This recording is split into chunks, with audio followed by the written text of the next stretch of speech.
आप देख रहे हैं घंटी बजाओ, आपके साथ मैं हूं अखिलेश आनंद। और घंटी बजाओ में अब वक्त उस खबर से जुड़ी खबर का जिसने सुबह से सुर्खियां बटोर रखी हैं।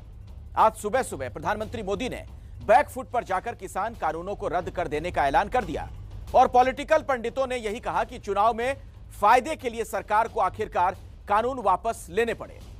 और अगर बात सियासी फायदे या नुकसान की है तो बिना देरी के लिए किसानों को अपने पाले में लाने की कोशिश बिना किसी देर के खुद प्रधानमंत्री मोदी ने शुरू कर दी। अगर बात किसानों के वोट को अपने पाले में लाने की है तो फिर प्रधानमंत्री मोदी उस चुनावी मिशन में भी लग गए। आज परियोजनाओं को समर्पित करते हुए बुंदेलखंड के किसानों से रूबरू हो गए।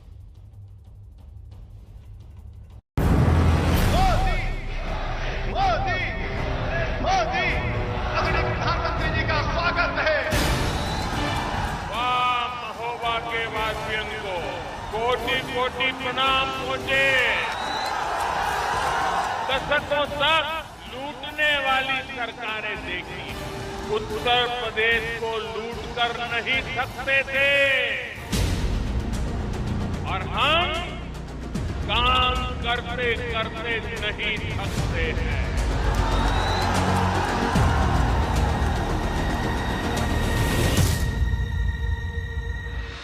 तो मंच सजा, मौका बड़ा था।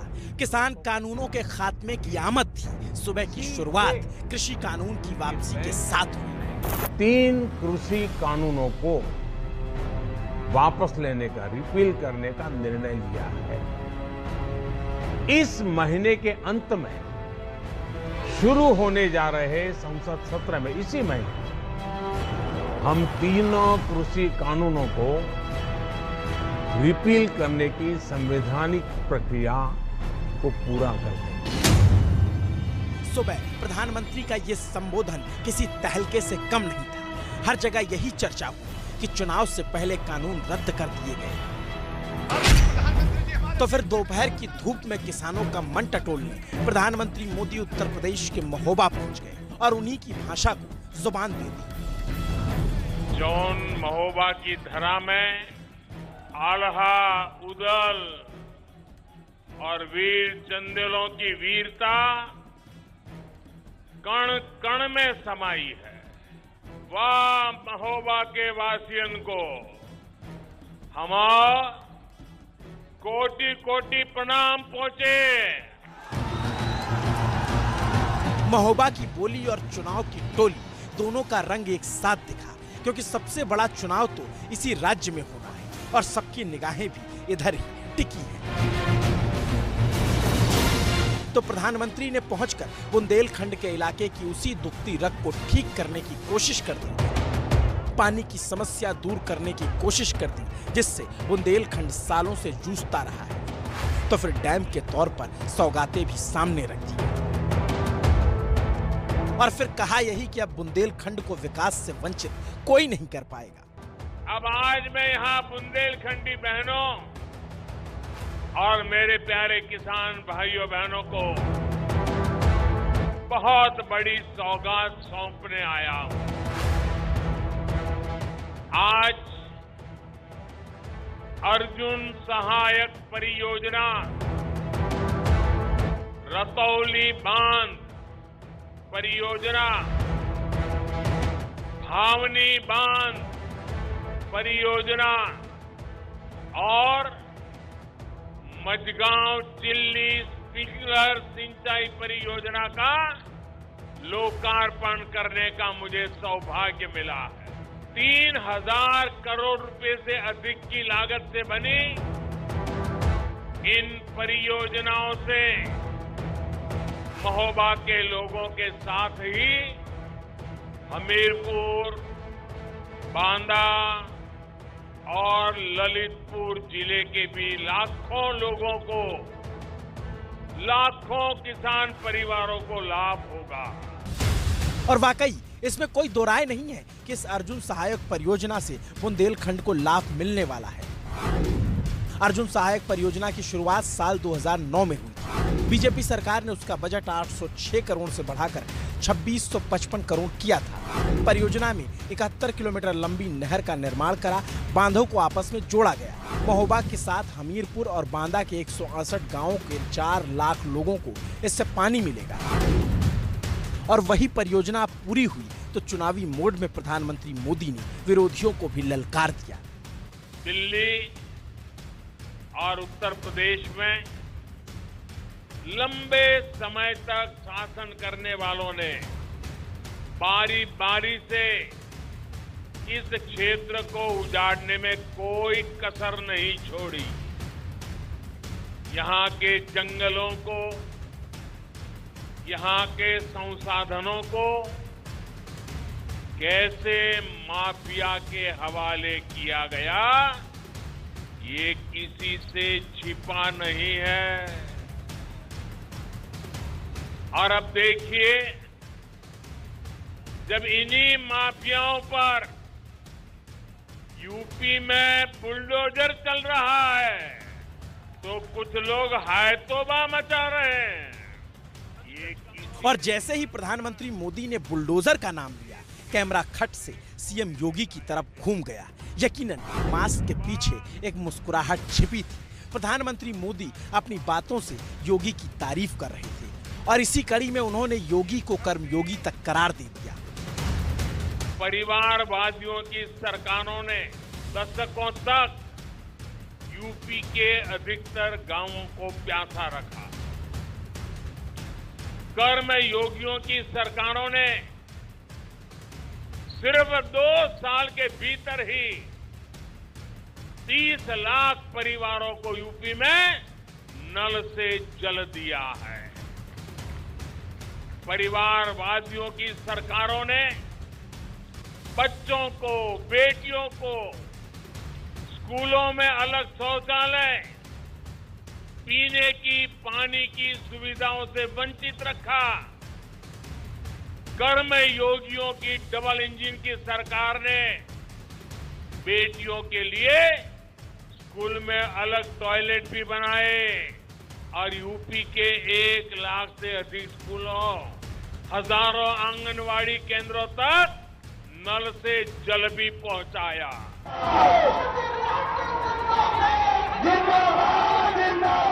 और जब प्रधानमंत्री ने परिवारवाद का नाम लिया तो जाहिर है इशारा यूपी में सबसे बड़े प्रतिद्वंदी अखिलेश यादव की तरफ किया, क्योंकि ये तो सबको पता चल चुका है कि लड़ाई सीधे बीजेपी और समाजवादी पार्टी में होनी है।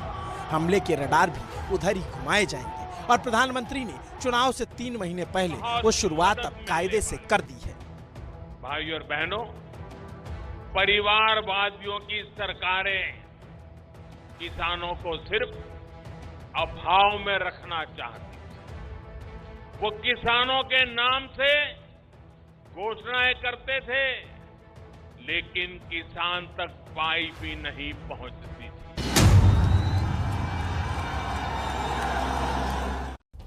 वो लूटते नहीं थकते, हम काम करते नहीं थकते। कहने का संदेश तो यही कि प्रधानमंत्री यूपी की पूर्ववर्ती सरकारों को भ्रष्ट बता रहे हैं। पूरी कोशिश फिर से बुंदेलखंड की बजरी में कमल खिलाने की, क्योंकि जब अखिलेश यादव ने सारा जोर पूर्वांचल में लगा रखा था, तब प्रधानमंत्री मोदी ने बुंदेलखंड में एक फ्रंट खोल दिया। आदरणीय प्रधानमंत्री जी हमारे बीच में हैं। जोरदार तालियों के गड़गड़ाहट से स्वागत, बहुत बहुत अभिनंदन है। Roar across the sky. Reverence the national flag. दोपहर महोबा में हुई तो शाम झांसी के किले पर जा टिकी, क्योंकि आज झांसी की रानी लक्ष्मीबाई का जन्मदिन भी है। तो प्रतीकों की राजनीति के सहारे सारे समीकरण टटोले जाने लगे। ये झांसी रानी लक्ष्मीबाई की ये धरती बोल रही है, मैं तीर्थस्थली वीरों की, मैं क्रांतिकारियों की काशी, मैं तीर्थस्थली वीरों की, मैं क्रांतिकारियों की काशी, मैं हूं झांसी, मैं हूं झांसी, मैं हूं झांसी, मैं हूं झांसी। मेरे पीछे ऐतिहासिक झांसी का किला इस बात का जीता जागता गवाह है कि भारत कभी कोई लड़ाई शौर्य और वीरता की कमी से नहीं हारा। रानी लक्ष्मीबाई के पास अगर अंग्रेजों के बराबर संसाधन और आधुनिक हथियार होते तो देश की आजादी का इतिहास शायद कुछ और होता। झांसी की रानी को याद किया गया, किले में जाकर संदेश दिया गया, रात में लेजर लाइट शो हुआ और मानो कहा यही गया कि हम संग्राम के सेनानियों का सम्मान सबसे आगे बढ़कर करते हैं। कहते हैं राजनीति में प्रतीकों का बड़ा महत्व है और रानी लक्ष्मीबाई से बड़ा बुंदेलखंड का कोई प्रतीक नहीं। उन्हीं के सहारे बुंदेलखंड के मन में फिर से उतर जाने की तैयारी इसे मानकर चली, क्योंकि बुंदेलखंड में विधानसभा की कुल 19 सीटें हैं। पिछले चुनाव में बीजेपी ने यहाँ क्लीन स्वीप किया, 19 की 19 सीटों पर बीजेपी अकेले बाजी मार गई। यानी साफ है कि बुंदेलखंड ने बीजेपी को एक तरफा जनमत दिया था। मगर इस बार पानी की समस्या, आवारा पशुओं की बढ़ती संख्या ने माहौल को थोड़ा बदला है और उस बदले हुए माहौल में चीजें बिगड़ने ना पाए, इसीलिए पीएम मोदी ने खुद मोर्चा संभाल लिया और बार बार याद तो परिवारवाद की दिला रहे।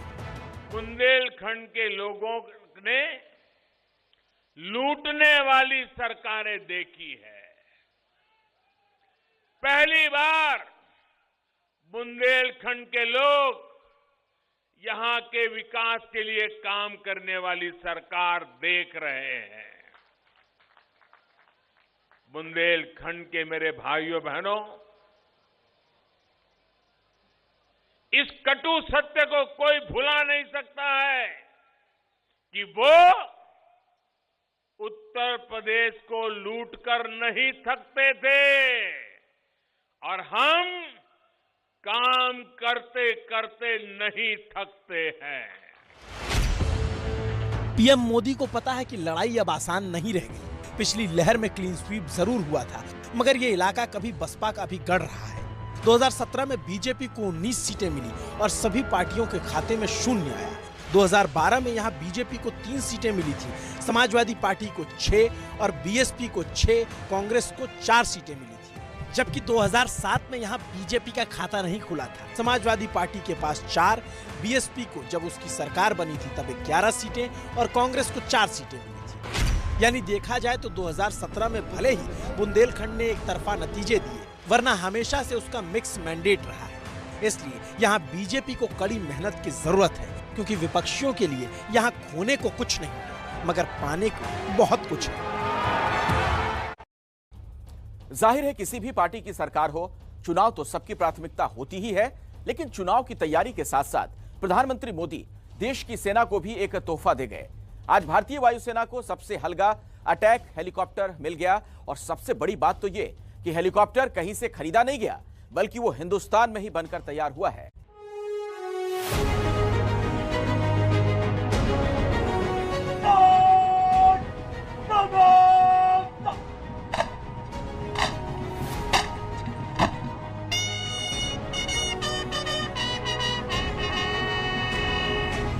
झांसी के किले की अट्टालिका पर लहराता तिरंगा, सेना की सलामी की धुन और प्रधानमंत्री मोदी का सैल्यूट।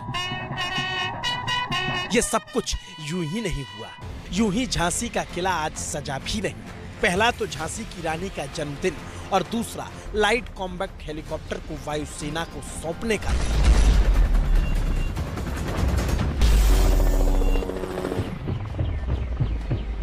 हिंदुस्तान के स्वदेशी हेलीकॉप्टर LCH ने जब आसमान में पहली बार उड़ान भरी थी, टेस्टिंग की थी, तभी से पाकिस्तान और चीन में इसकी चर्चाएं हैं, क्योंकि यह हेलीकॉप्टर हल्का भी है और मारक भी है। और अब तो प्रधानमंत्री मोदी ने इसे देश को समर्पित भी कर दिया है। और जाहिर है झांसी आज इसका गवाह बना है और बड़े ही गर्व से गवाह बना है। ये ऐसा लाइट कॉम्बैट हेलीकॉप्टर है जो करीब 16,500 फीट की ऊंचाई पर उड़ सकता है। ये नए भारत की ताकत है, आत्मनिर्भर भारत की उपलब्धि है। जिसकी साक्षी हमारी ये वीर झांसी बन रही है। क्योंकि लाइट कॉम्बैट हेलीकॉप्टर यानी LCH को भारत में ही बनाया गया है। 15 से 16,000 फीट की ऊंचाई पर उड़ान भरने की क्षमता रखता है। -50 डिग्री से लेकर 50 डिग्री तापमान में कारगर साबित होगा। एयर टू एयर और एयर टू सरफेस मिसाइलों से लैस होगा। आजादी का अमृत महोत्सव मना रहे हिंदुस्तान ने आत्मनिर्भरता की नई इबारत लिखना शुरू कर दी है। वो अपने हथियार अब खुद से बना रहा है और इसी कड़ी में अब झांसी को हथियारों का किला भी बनाने की तैयारी हो चली है। झांसी में राष्ट्र रक्षा समर्पण पर्व का हिस्सा बन रहा। ये पर्व आज झांसी से देश के रक्षा क्षेत्र में एक नया अध्याय शुरू कर रहा है।